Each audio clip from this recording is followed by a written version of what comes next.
ভগবান যদি কাউকে ডোবান, কারো সাধ্য নাই তাকে ভাসায়। ভগবান যদি কাউকে ভাসান, এই জগতে কারো সাধ্য নাই তাকে ডোবায়। তার প্রমাণ আমরা রাম অবতারে পেলাম না?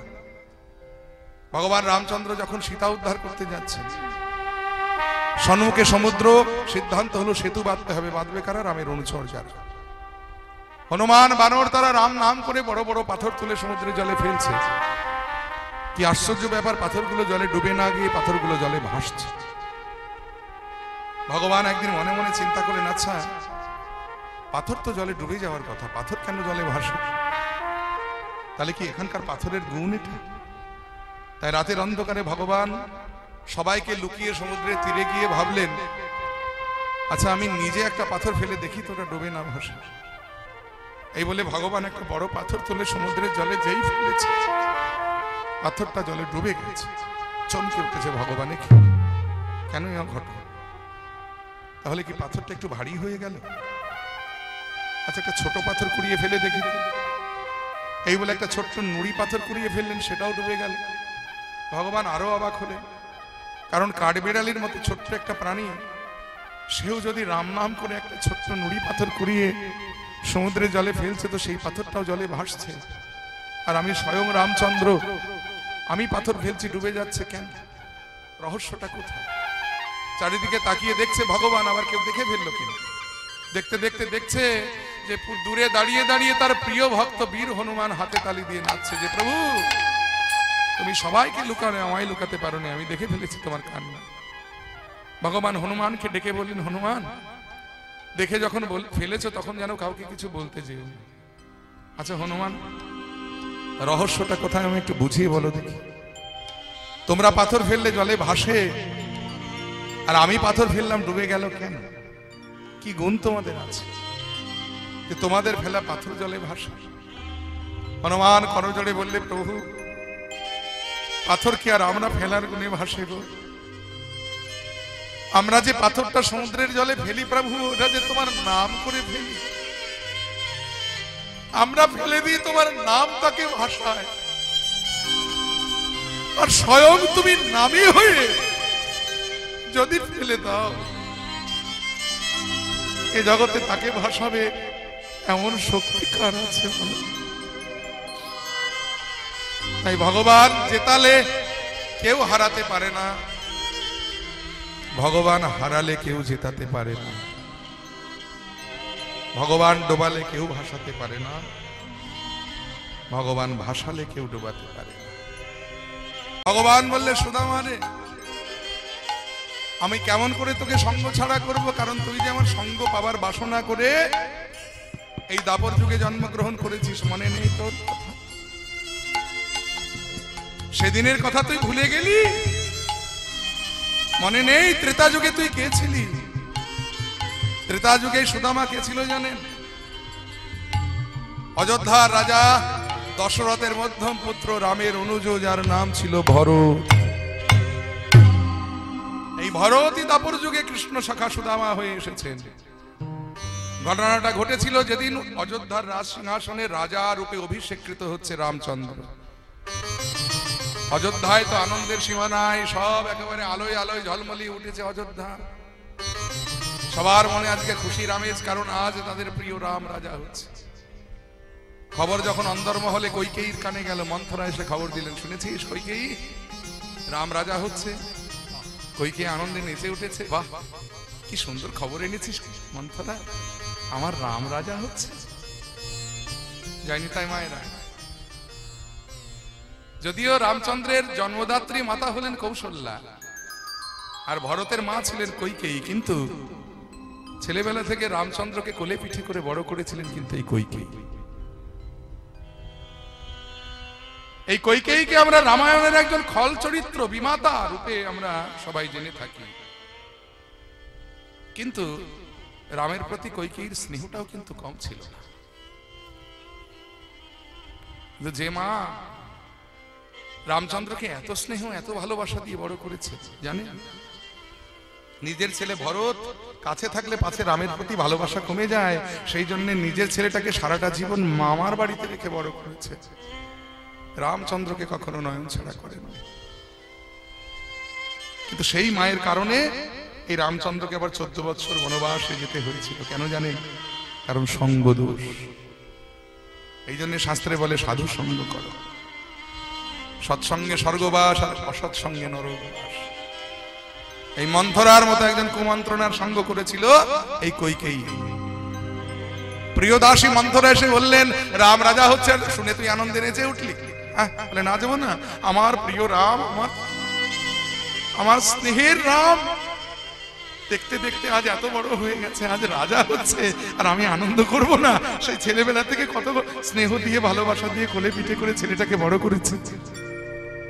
ওরে রাম যে তোর সতীনের ছেলে, বলে হোক না, রাম তো আমার কাছেই বড় হয়েছে। একবার ভেবে দেখেছিস রাম রাজা হলে ভরতের কি হবে? বলে কি আবার হবে? ভরত তো রামেরই ভাই। দাদা যদি রাজা হয় ভাইয়ের আনন্দের কথা, ভাই তো আনন্দ পাবে। ওরে পাগল, ভরত তোর নিজের ছেলে আর রাম তোর সতীনের ছেলে। রাম যদি রাজা হয়, ভরত তার সৎ ভাই বলে রামচন্দ্র অধিকার ভরতকে দেবে? হ্যাঁ, এখনো সময় আছে। রামচন্দ্রকে রাজা হতে দিস না। বলে আর কি উপায় আছে? সব তো ঠিকঠাক হয়ে গেছে। বলে না, এখনো উপায় আছে। রাজা দশরথের কাছে তোর দুটো বর পাওনা আছে না? দুবার মৃত্যুর মুখ থেকে সেবা করে ওই রাজা দশরথকে প্রাণ ফিরিয়ে এনেছিলেন এই কইকেয়ী। দুবার। একবার রাজা দশরথের দেহে এমন এক বাণ বিদ্ধ হয়েছিল, সেই বাণের চোটে গোটা দেহটা পচে যেতে শুরু করেছিল। রাজবৈদ্য ঔষধ দিলেন, কিন্তু ঔষধটা সময় মতো সেবন করানোটাই হলো মূল পথ্য। 8 প্রহরে 8 বার নিয়ম করে ওই ঔষধ সেবন করাতে হবে। তাহলে দিনে 4 প্রহর আর রাত্রিতে 4 প্রহর। দিনের বেলায় কোনো ব্যাপার নয়, কিন্তু রাত্রিতে যদি 4 প্রহরে 4 বার ওষুধ খাওয়াতে হয়, তাহলে সারা রাত্রি জেগে বসে থাকতে হবে।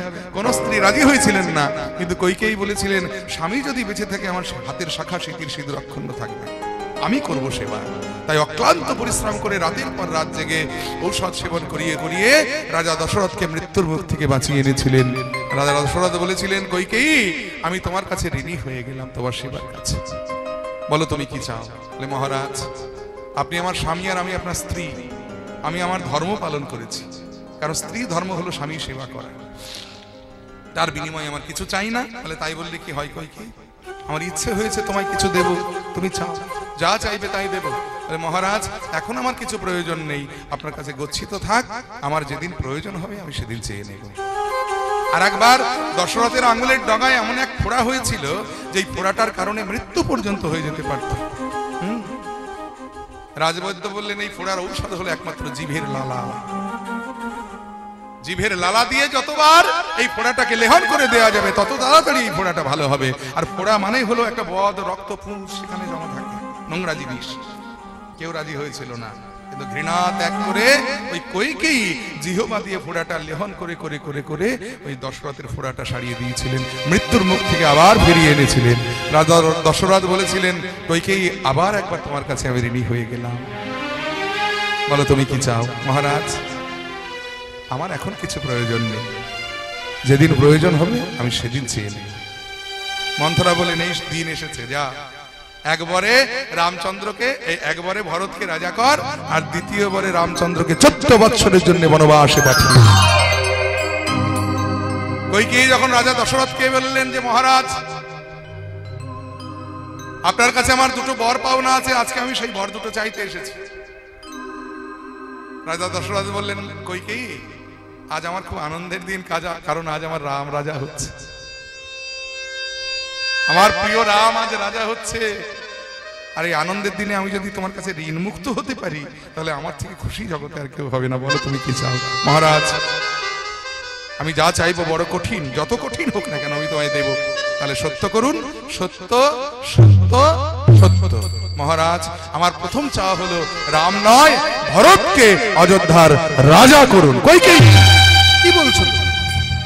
রাম হলো আমার জ্যেষ্ঠ পুত্র, আমি তাকে বাদ রেখে আমি ভরতকে কেমন করে রাজা করব? মহারাজ, আপনি কিন্তু সত্য করেছেন, ক্ষত্রিয় ধর্ম হলো সত্য রক্ষা করা। তাহলে কি বুঝবো আমি যে আপনি সত্য রক্ষার্থে অক্ষম?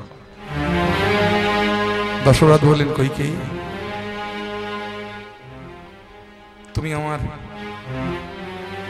প্রাণ চাইলে আমি প্রাণ দিয়ে দিতে পারতাম, কিন্তু এমন চাও তুমি আমার কাছে চাইলে। বেশ, সত্য যখন করেছি সত্য রক্ষা করা আমার কর্তব্য। আমি কথা দিলাম রামকে নয় ভরতকে আমি অযোধ্যার রাজা করব। আর একটা চাওয়া আছে মহারাজ আমার, আর কি চাইবে তুমি বলো? এক চাওয়াতেই তুমি আমার পাঁজর ভেঙে দিয়েছ, আর নতুন করে কি চাইবে বলো? তবু কথা যখন দিয়েছি আমি তোমায় দেব, বলো তুমি কি চাও? মহারাজ, ওই রামকে 14 বছরের জন্য বনবাসে পাঠিয়ে দিন। না বলো না, বলো না।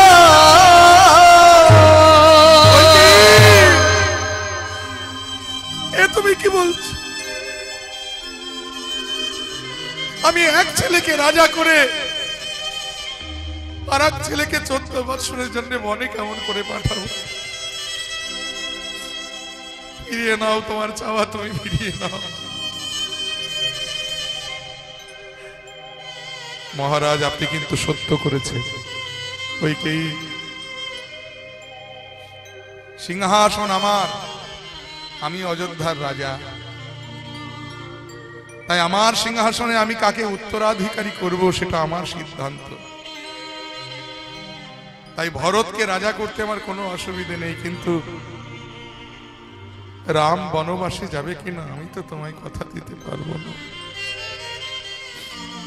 কারণ সন্তান যখন বড় হয়ে যায় তখন আর পিতার নিয়ন্ত্রণ থাকে না সন্তানের উপরে।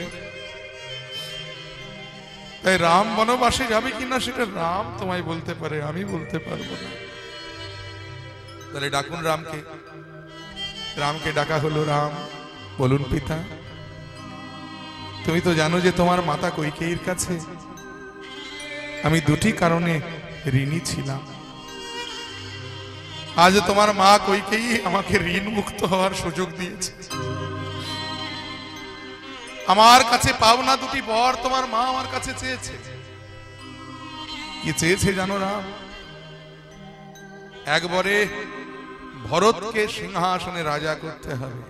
রামচন্দ্র হাসতে হাসতে বললেন, পিতা, আজকের এই পুণ্য তিথিতে, পুণ্য দিনে আপনি যদি মায়ের কাছে ঋণ মুক্ত হতে পারেন, সন্তান হয়ে আমার থেকে আনন্দ জগতে আর কেউ পাবে না।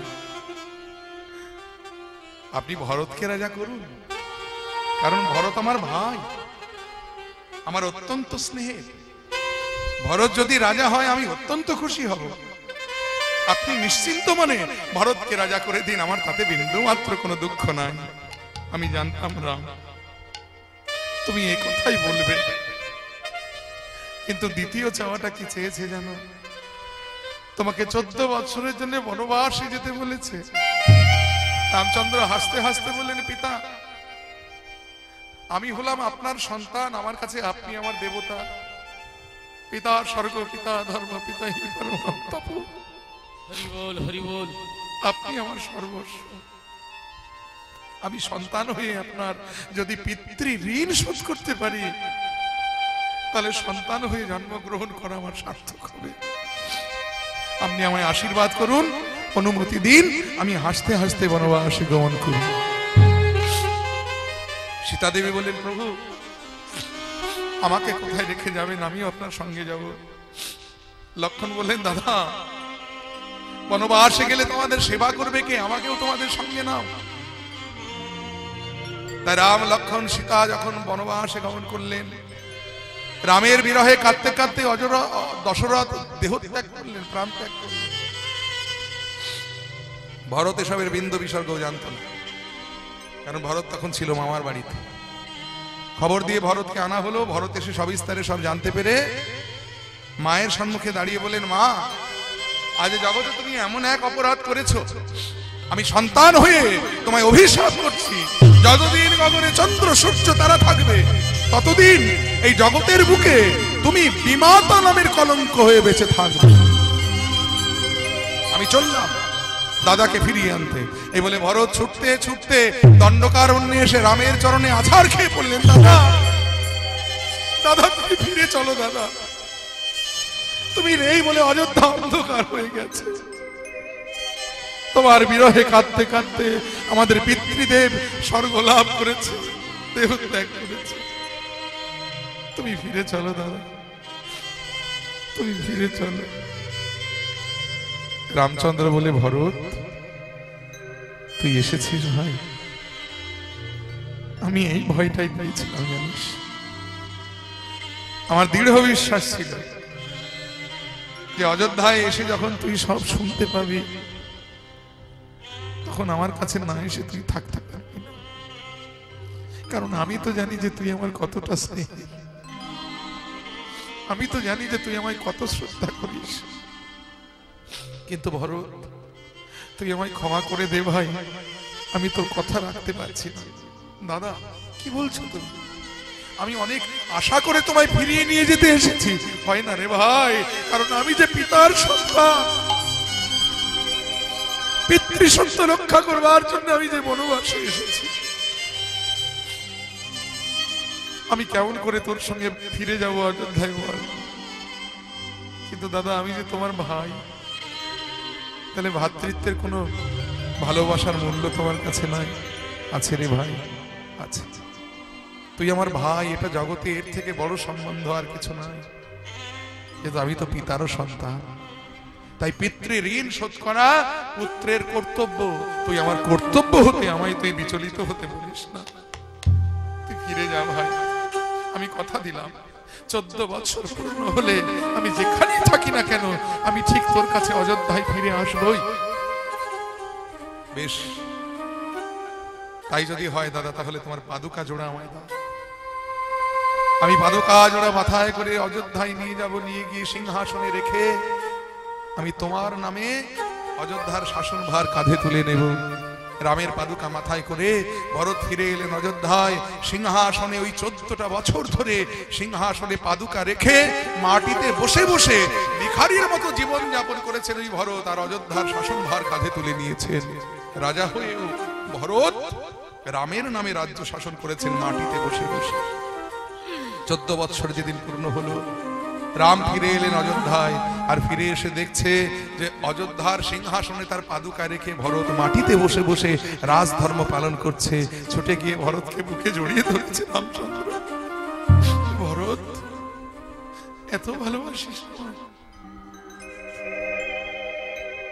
14টা বছর ধরে এই অযোধ্যার সিংহাসনকে তুই তুচ্ছ করে দিলি, আমার পাদুকা আমার সিংহাসনে রেখে আমার নামে তুই মাটিতে বসে বসে অযোধ্যার শাসনভার কাঁধে তুলে নিয়েছিস। এই ভালোবাসার ঋণ আমি কি দিয়ে শোধ করবো বল ভাই? বল তুই আমার কাছে কি চাস? আমি কথা দিলাম তুই যা চাইবি আমি তোকে তাই দেব। দেবে দাদা? তাহলে কি চাইবো জানো? কি চাইবি বল? আবার যদি আমায় জন্ম দাও, তবে আর ভাই করে নয়, যেন বন্ধু করে জন্ম দিও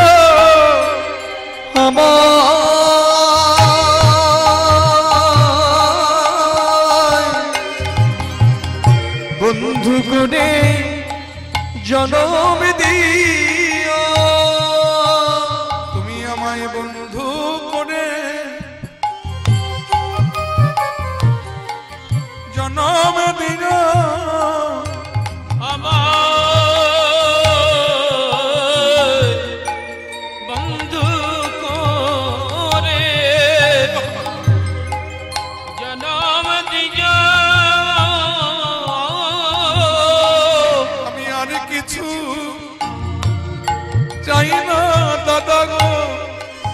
যেন বন্ধু করে জন্ম দিও।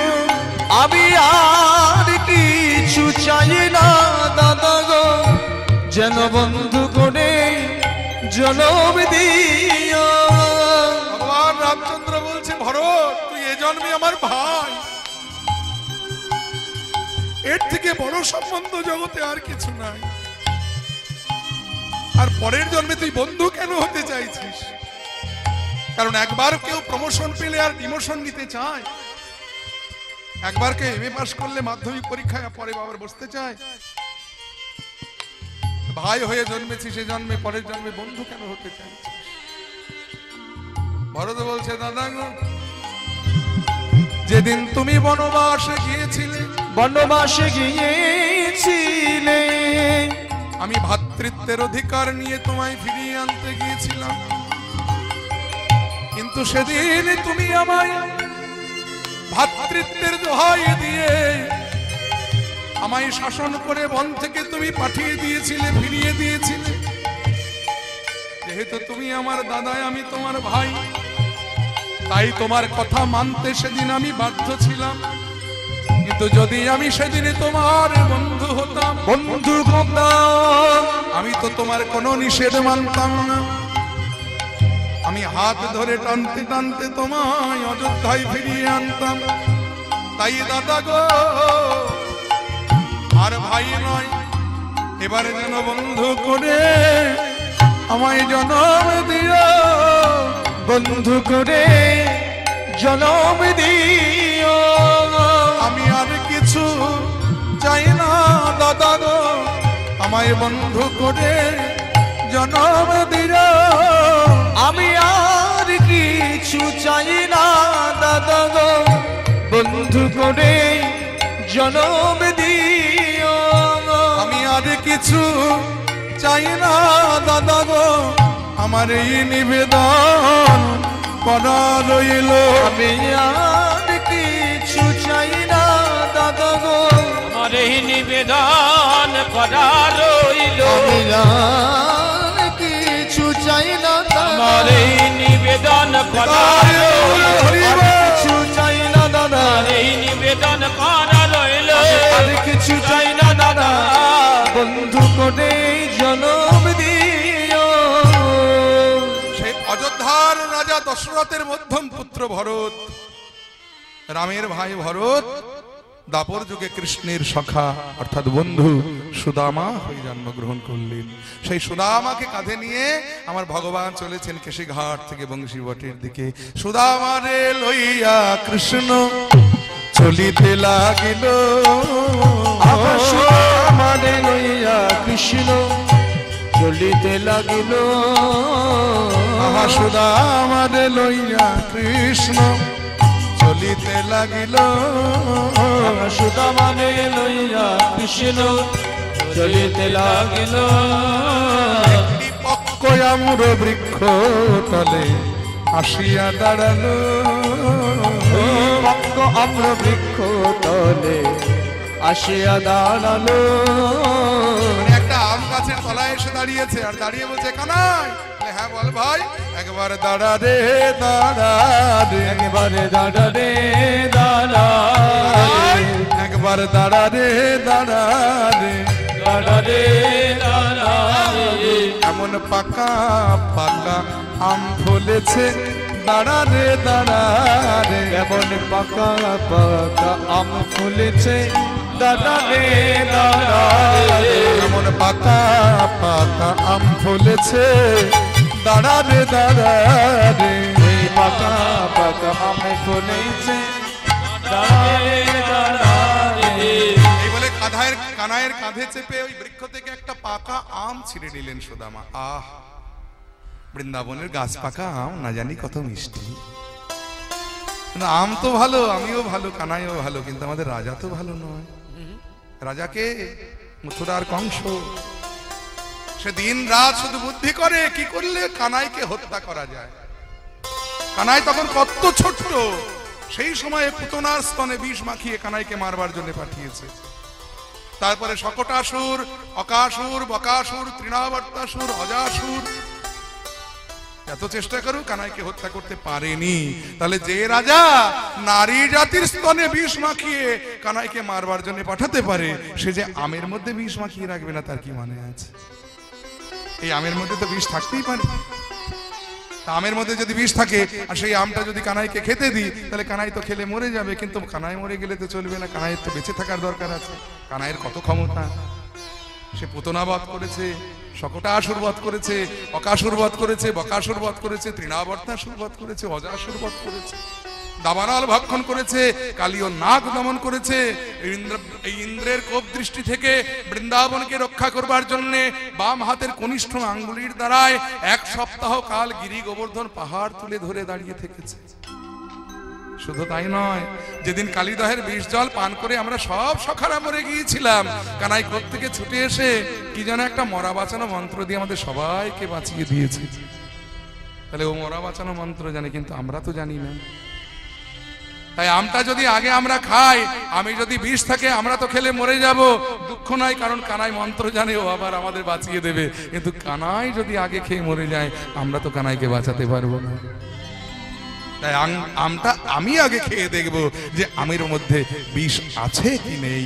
এই বলে আমটা ছাড়িয়ে একটা দ্বীপ জিহ্বা দিয়ে লেহন করে বলছে, আহ কি মিষ্টি, না এদিকটাই বিষ নাই, কিন্তু ওদিকে যদি থাকে। এই বলে আমটাকে ঘুরিয়ে আবার বিপরীত দিকে আবার জিহ্বা দিয়ে একটা লেহন করে বলছে, না এদিকটাও বড় মিষ্টি, এদিকেও বিষ নাই, এবার ভাই কানাইকে খেতে দেওয়া যায়। এবার এ কানাই নে আম খা, বলে কানাইকে খেতে দিয়েছে। কানাই যখন আমটা খাচ্ছে, আর সুদামা এক দৃষ্টে কানাইয়ের বদন পানে চেয়ে আছে, চেয়ে থেকে বলছে, কানাই কানাই বল, আমটা খেতে দিলাম বলে খেতে খেতে যেন পুরোটাই খেয়ে ফেলিস না, তাহলে আমার জন্য একটু রাখিস। বলে এই সুদামা দেখ, তোর আম খেতে ইচ্ছে হয়েছে, গাছে অনেক আম আছে, একটা পেড়ে খা, একটা আম পেড়ে আমায় খেতে দিয়েছিস, আবার সেটার থেকে ভাগ বসাতে চাইছিস কেন? আমার এঁঠো আমটা খাওয়ার তোর দরকার কি? কেন খেতে চাই জানিস ভাই? কারণ তোর এঁঠো বড় মিঠো লাগে ওরে ভাই রে কানাই, কানাই রে তোর এঁঠো বড় মিঠো লাগে ভাইয়ের কানাই রে তোর এঁঠো বড় মিঠো লাগে ওরে ভাই রে কানাই, কানাই রে তোর এঁঠো বড় মিঠো লাগে ভাইয়ের কানাই। আমরা খাইতে বড় সুখ পাই, ওই তাই তো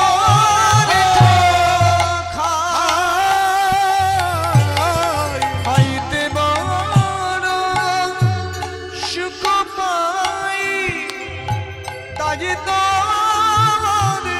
এঠো খাই। খাইতে বড় সুখ পাই, আমরা তাই তো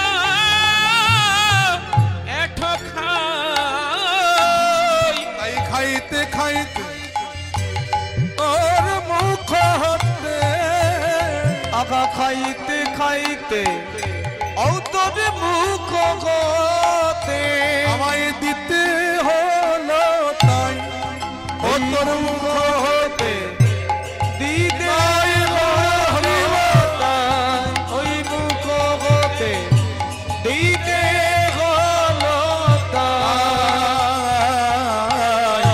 তোর এঁঠো বড় মিঠো লাগে